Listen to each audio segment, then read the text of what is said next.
gulaalli waancaa addunyaa biyyoota Awuroopaatti yoo ceenu eda biyyoonni lama waancaa addunyaatiif darbu isaanii mirkaneeffataniiru Jarmanii fi Neezerlaandis biyyoota kubbaa miilaa jedhamuudhaan kan beekamani biyyoonni kunneen lamaan eda waancaa addunyaa bara 2026 Meeksikoo Kaanadaa akkasuma Ameerikaa waloodhaan qopheessaniif darbu isaanii mirkaneeffataniiru ramaddiidhaan Leipzig'ttidha Jarman Slovaakiyaa waliin kan taphatte qabxii 12 qixa qabaachuudhaan kan walitti dhufani kanaaf kan injifate kallattiidhaan waancaa addunyaatiif darbuu danda'a ture biyya sheerratti kan taphatte Jarman gareen Julian Nagelsmann garuu goolii walakkaa darzanaa Slovaakiyaa irratti galchuudhaan 6-0dhaan kan injifatte gama hundaan Jarmaniin caalmaa fudhachuudhaan kan taphatte kubbaa to'achuudhaan 71.9 taphatoattee taphachaa turte yaalii goolii taasisuudhaan yaalii 22 Jarman kan taasiste 6 qofadha Slovaakiyaan kan taasiste naannoo peenaalitii garee murkataa keessatti kubbaa tuquudhaan yeroo 47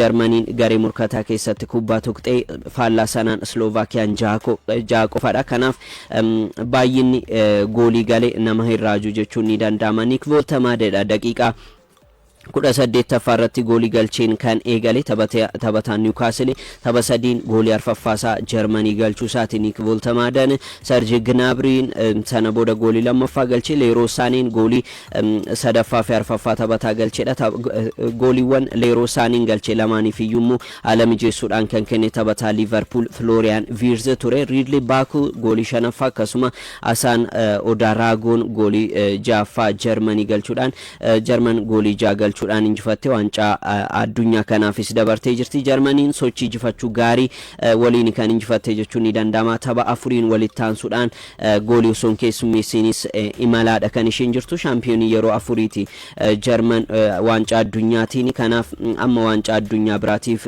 darbiteeti kan isheen jirtu Slovaakiyaan kaleessa gulaallii kanaan Slovaakiyaa kana dura gulaallii waancaa addunyaa kanaan arginiin fakkaatu ture kana dura tapha tokko qofa ture kan isheen mo'amte gulaallii waancaa addunyaa kanaani Haayilaanii yookiin naannoo dirree isaarraa fagaatee kan taphachaa ture Jarmanii dhaabuu hin dandeenye jechuun ni danda'ama gara marsaa mo'atanii darbuutiif geessee jirti Slovaakiyaanii tapha biraatiin Ayirlaand kaabaa Luxembourg waliin taphni taphatan injifannoo Ayirlaand kaabaa goolii 1-0dhaan kan xumurame ramaddiigaadhaan Johan Cruyff Areenaatti Neezerlaandis Lutaaniyaa waliin taphni taphatan injifannoo Neezerlaandis goolii 4-0dhaan kan xumurame waancaa addunyaatiif darbuus mirkaneeffattee jirti Neezerlaandis gulaalli kanaan osoo mo'amini kan isheen waancaa addunyaatiif darbite qabxii 3 fi garaagarummaa goolii 13 Poolaand sadarkaa lammaffaarra turte caaluudhaan ture tapha gulaalli xumuraa kanaaf kan isheen qaqqabde akkuma baratame goolii hedduu 4-0dhaan kan isheen injifatte tapha gulaalli 8 taphatteen goolii 27 galchitee jirti giddugalaan tapha tokkoon goolii 3.3 galchaa jirti akka jechuuti kaleessa taphattoonni goolii galchan immoo hunduu taphattoota Premier League England keessa taphatanidha kun waan haaraa garicha keessatti mul'atedha taphataa Manchester City Tijani Reinders goolii jalqabaa taphataa galchedha kana booda taphataa Liverpool Cody Gakpo penalitiidhaan goolii lammaffaa taphataan Tottenham Xavi Simons goolii sadaffaa akkasuma kan Aston Villa Daniel Malan goolii arfaffaa galchuudhaan Daniel Malan gooliin galchemu hawwatu turte jechuun ni danda'ama kobaasa kubbaa gangalchaa deemuudhaan goolii galchedha maalumaafiyyuu taphattoonni Premier League keessa taphatan arfan goolii galchanii Neezerlaandis injifatte ramaddii kanarraa sadarkaa lammaffaarra kan turte Poolaand goolii 3-2 Maaltaa injifachuudhaan marsaa mo'atanii darbuuf geesseetti ramaddiilaadhaan sagantaa taphaa guutuudhaaf kan taphatamedha Kroosiyaan 3-2 Montenegro injifatteerti Kroosiyaan dursiteeti waancaa addunyaa kanaaf darbuushee kan mirkaneeffatte Riippaabilikni Cheekis goolii walakkaa darzanaa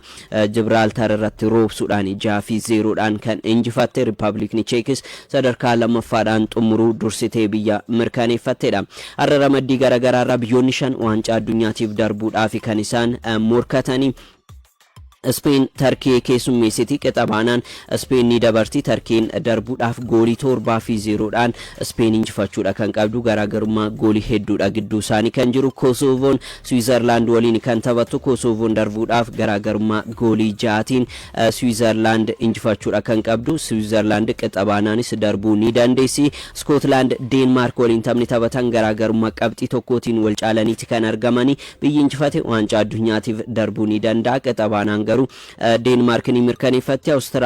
Austriyaan Boosniyaa waliin taphatan garaagarummaa qabxii lamaatiin Austriyaan Boosniyaa caalteeti kan isheen argamtu. Kanaaf biyyi injifate waancaa addunyaatiif darba. Qixabaanaan garuu carraan kan Austriyaati. Ramaddii jaadhaan biyyoonni sadi carraanii qabu. Beeljiyeem qabxii 15 qabdi, Macedooniyaan kaabaa qabxii 13 akkasuma Weels qabxii 13 kan qabdi. Beeljiyeem Liechtenstein waliin kan taphattu, Weels immoo Macedooniyaa kaabaa waliin kan taphattu.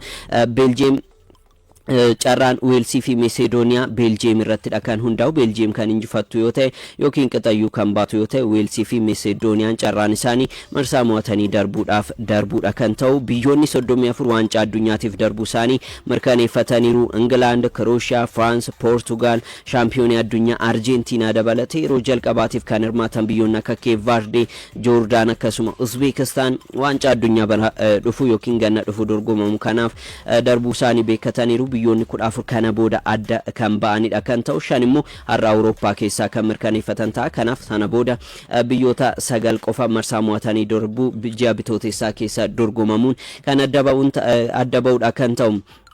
Odeeffannoo keenyatti nuti yoo dabarru Mbappé fi Paris Saint-Germain, Kylian Mbappé fi Paris Saint-Germain mana murtii Paris wal dhaabanii jiru. Kylian Mbappé Paris Saint-Germain irraa argachuu kan qabu euro miliyoona 200 fi miliyoona 63 hin arganne jedheera. Paris Saint-Germain immoo euro miliyoona 200 fi miliyoona 40 Mbappé irraan barbaadaa jedha. Waldhabdeen kun bara 2023 kan eegale yeroo kilaboonni Saudi Arabiyaa euro miliyoona 300 Kylian Mbappé mallatteessifachuudhaaf gaaffii dhiyeessan. Kylian Mbappé diduunsaa ni yaadatama. Kylian Mbappé sababa kanaan garee Paris Saint-Germain qophii bara dorgommii keessa akka hir'ifamu ta'uun isaa ni yaadatama. Sababuma sanaan taphoota jalqabaa bara dorgommii sanaas osoo hin taphatiin turuun isaa ni yaadatama. Kaffaltii miindaa isaa keessaa euro miliyoona 55 naaf hin kaffalamne jechuudhaan Mbappé himatee jira. Sanaan alattiin onnachiistuu dabalataa Paris Saint-Germain irraa argachuu kanan qabu euro miliyoona 200 fi miliyoona 63 hin arganne jechuudhaan himata isaa kan dhiyeesse. Paris Saint-Germain gama isaatiin bilisaan hin gadhiisu jechuudhaan waadaa nuuf seenee ture. Waadaa sana Kylian Mbappé cabseera. Soba kanaaf beenyaa euro miliyoona 200 fi miliyoona 40 barbaanna Kylian Mbappé irraa jedheera. Kylian Mbappé waggaa torba Paris Saint-Germain tureen taphoota 308 taphachuunsaa ni yaadatama. Goolii 253 kan galche ganna darbe ture jijjiirraa bilisaatiin Real Madriditti kan makame. Waggaatti euro miliyoona 30 qofa Real Madrid keessattiin kan argatu, Paris Saint-Germain keessattiin irra maallaqa olaanaa argata kan inni ture. Amma garuu Real Madrid waliin yeroo gaarii dabarsaadha kan jiru.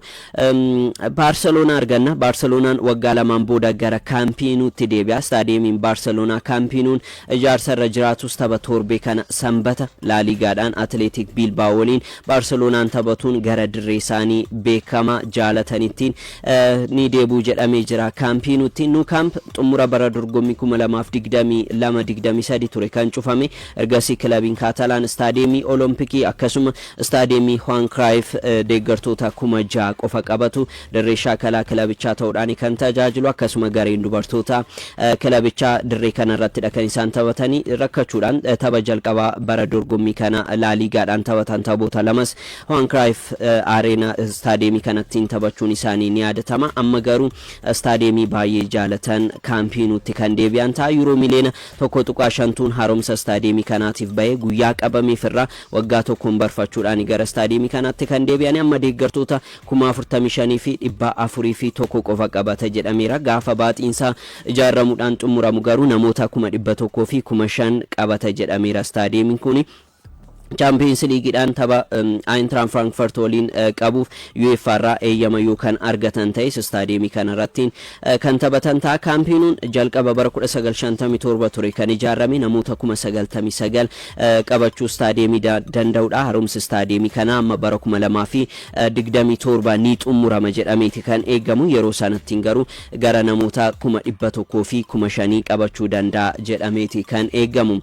Jijjiirraa amajjiitiin kilaboonni Antoine Semenyu mallatteessifachuu yookaan barbaadan ta'e paawundii miiliyoona 65 qofa baasuu jedhamee jira. Taphataa Barnamoos lammii Gaanaa Antoine Semenyu mallatteessifachuudhaaf ganna darbe kilaboonni akka Tottenham fi Manchester United barbaadaa turanis inni garuu waliigaltee hanga bara 2030tiin Vitality isa tursiisu mallatteessuun isaanii yaadatama. BBC'n odeeffannoon qaba jechuudhaan akka maxxanseetti immoo jijjiirraa majjii dhufuutiin torbee lamaan jalqabaa irratti kilabiin paawundii miiliyoona 65 waliigaltee diigduu kaffale Antoine Semenyu Barnamoos irraa mallatteessifachuu danda'a jedheera. Jijjiirraan waqtii bona amajjii tokko banamuudhaan gurraan dhala lamadha kan cufamu. Antoine Semenyuun bara kana taphattoota gahumsa gaarii irra jiran keessaa tokkodha. Gareen Andooni Araayolaadhaaf taphoota 11 taphateen Premier League'dhaan goolii 6 galchuudhaan goolii 3 immoo haala mijeessuudhaan taphataa kennedha. Jiru kubbaa miilaa isaatiin bara darbe dijiitii 2 bira ga'ee ture. Goolii 13 dorgommii hundaan galchee xumure. Bara kana sana biras darbuudhanii darbaa fi kan eegamu mucaa Londonii kilaboota akka Arsenal fi Tottenham akkasuma Millwalliin hin barbaadamu ture. Ta'us garuu amma ergasiin booda Bristol imaluudhaan sana booda gara Barnamoos erga imaleen booda yeroo gaariidha dabarsaa kan jiru. Amma Liverpool bakka Mohamed Salah buusuudhaaf barbaadaadha kan jiru. Mohamed Salah waancaa Afrikaatiin waan deemuuf yeroo sana taphataa kanattiin fayyadamuudha kan barbaadu. Benjamin Sesko miidhama jilbaatiin ji'a tokkoof dirreedhaa fagaata jedhameeti kan inni jiru.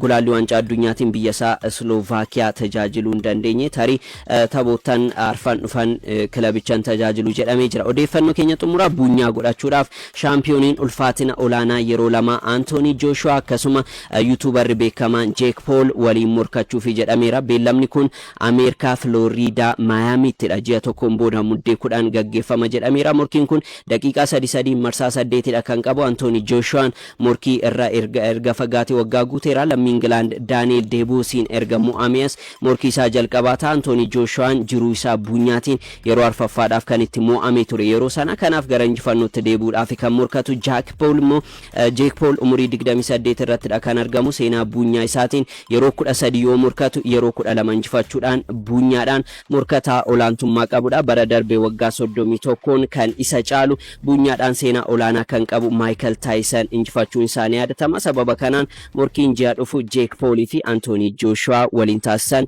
kan eegamudha. Kan gulaalli waancaa Afrikaa umurii 17 gadi zoonii seekaafaa qopheessummaa Itoophiyaatiin gaggeeffamaa jiru arganna. Har'a taphoonni ramaddii lammaffaanii taphatamu. Ramaddii A Finfinnee Staadiyeemii Abbabaa Biqilaatti, ramaddii B immoo Staadiyeemii Dirree Dhawaatti kan taphatamaa jiru. Har'a ramaddii A'dhaan sa'aatii 7 irraa eegaluudhaan Itoophiyaan Sudaan Kibbaa waliin taphatti. Sa'aatii 10tti immoo Somaaliyaan Keeniyaa waliin kan taphattu. Keeniyaan tapha ishee jalqabaati kan taphattu. Somaaliyaan tapha jalqabaatiin qixabaatee turte. Ramaddii B'dhaan Sudaan, Yuugaandaa, Taanzaaniyaan immoo Jibuutii waliin kan taphatanii. Taphni Sudaanii fi Yuugaandaa sa'aatii 11ttidha kan taphatamu.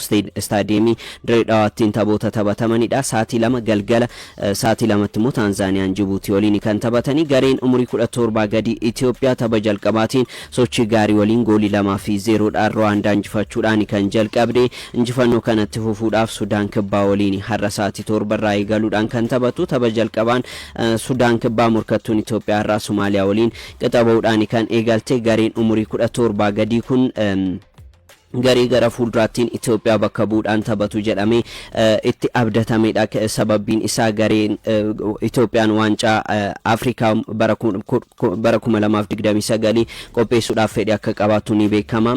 Garee sanaafis taphattoota qopheessuudhaaf kan yaadamedha. Garuu biyyoota lamaan xumuraaf ga'an gulaallii kanaan xumuraaf kan ga'an waancaa Afrikaa umurii 17 gadiitiif darbuu ni danda'u. Benjamin Zaayimariin kan leenji'u gareen kun lammii Ameerikaati. Leenjisaan kun biyyoota garagaraa keessa imaluudhaan qorannoo garagaraa nama hojjetanidha. Itaalii, Spain, Neezerlaand, Jarman, Arjentiina, England biyyoota kanneen keessattiin barachuudhaan qorannoo garagaraa leenjisuudhaan nama beekamanidha. Amma Federeeshiniin Kubbaa Miilaa Itoophiyaa bilisaan leenjisaa kanattiin fayyadamaadha kan jiru. Guddattoota kanneen gahumsa akkasuma xiinsammuudhaan bakka guddaadhaan akka ga'an leenjisaatti abdatamedha. Kan dura akkuma yaadatamu Itoophiyaan waancaa addunyaatti ዋንጫ አዱኛቲን kan hirmaate yookiin immoo kan dabarte dargaggootaan qofadha Argentina irrattiin gareen hirmaate 1990moota keessa kan yaadatamudha leenjisaan garee sana leenjisaatiin turan Diego Garciatoodha kan jedhamanii taphattoota akka Shannaa fi Girmaa Yordaanos Abbaay Hussein Saamaan akkasuma Andaargaachoo Salamuun fa kennaa gochuudhaan liigii biyyattii akkasuma Itoophiyaadhaaf kennuun isaanii ni yaadatama taphattoota kanneen ga'umsu keessattiin ga'een isaanii olaanaadha kan ture amma Benjamin Zaymaris leenjisa kana Diego Garciatooliin wal fakkeeffamaadha kan jiru maalumaafiyyu amma Itoophiyaa ramaddii kana dursaa jirti tapha ramaddii lammaffaadhaan immoo har'a Sudaan kibbaa waliin qabxii akkamii galmeessisti kan jedhu kan eeggamu ta'a kanniisonni xoona Walaayittaa Diichaa leenjisaa haaraa qacaranii jiru bara dorgommii kana Gabra Kiristoos Biraaraatiin durfamaadha kan eegale Walaayittaa Diichaan taphoota arfan jalqabaa garuu mo'amuu isaatiin Gabra Kiristoos Biraaraa gaggeessuun isaanii yaadatama sana booda torbee shanaffaadhaan tapha Maqalee Sabaa Indartaa waliin goolii lama qaxabaaniin Tedros Qananii dursaan garee kana dursaa turuunsaa ni yaadatama ta'us leenjisichi bilisummaadhaan hojii koo hojjechuu hin dandeenye yaada jedhuun hojii isaarraa of kaasuun ni yaadatama ammoo leenjisaa sadaffaa bara dorgommii kana gochuudhaan leenjisaa Amxaachoo Haayilee qacaree jira leenjisaa Amxaachoo Haayilee kana dura garee Hawaasaa garee guddattootarraa eegaluudhaan hanga garee jalqabaattiin leenjisaa goolii eegaa fi leenjisaa gargaaraa ta'uudhaan waggoota 16 fi tajaajilaatiin kan ture sanaan alattiin liigii olaanaadhaan Buna Kafaa leenjisaadha kan ture sana booda bara dorgommii kun yeroo eegalu Walaayittaa Diichaadhuma keessattiin leenjisaa jabeenya qaamaa ta'uudhaan kan tajaajilaatiin ture eeyyama leenjisummaa qaba leenjisaan kun garee kana sadarkaa gadii keessaa baasa jedhamuudhaan itti gaafatamummaan kennamuufiidhaan leenjisaa sadaffaa ta'uudhaan kan qacarame CB Premier League Itoophiyaatiin Walaayittaa Diichaan qabxii tokko qofaan sadarkaa 19ffaa irra jira jimaata dhufu staadiyeemii Finfinneetti baankii daldala Itoophiyaa waliin kan taphatu CB Premier League Itoophiyaa kan torbee jaaffaa jechuudha kamisa kan eegalu Nageellee Arsiin Adaamaa waliin darbii Oromiyaatiin taphni taphatan staadiyeemii Yuunivarsiitii Hawaasaatti kan eegamudha kanaan alattiin Bunni Sidaamaa immoo Maqalee Sabaa Indartaa waliin Finfinneetti taphachuudhaan taphoonni torbee jaaffaa yookiin immoo boqonnaa guyyoota 10 booda kan eegaludha kan ta'u liigii olaanaa Itoophiyaatiin magaalota lama Jimmaa fi Hawaasaatti taphatamaa akka jiru ni beekama torbee sadaffaadhaan kaleessaa taphoonni 5 taphatamanii jiru staadiyeemii Jimmaatti taphatameen Sulultaan Dasee waliin taphni taphate goolii 1-0dhaan Sulultaan kan injifate Takkaalliin Gabra Sillaaseedha goolii injifannoo Sulultaa kan galche Bishooftuun Halaabaa waliin taphni taphate immoo goolii malee qixaan kan xumurame Addis Katamaan goolii 3-1 Booddiitti injifateera staadiyeemii Namtolchee Hawaasaatti immoo taphatameen Nib Gaamoo Ceenchaa waliin taphni taphatan goolii malee 0-0dhaan kan xumurame Harar goolii 2-0dhaan eekkaa injifateera Zalaalam Bayyana akkasuma Haayikan Dawwaam goolii lamaan Harar ittiin injifatee taphattoota galchanidha har'a tapha tokko keessummeessuudhaan torbee sadaffaan kun kan xumuramudha kan ta'u liigii olaanaa Itoophiyaati.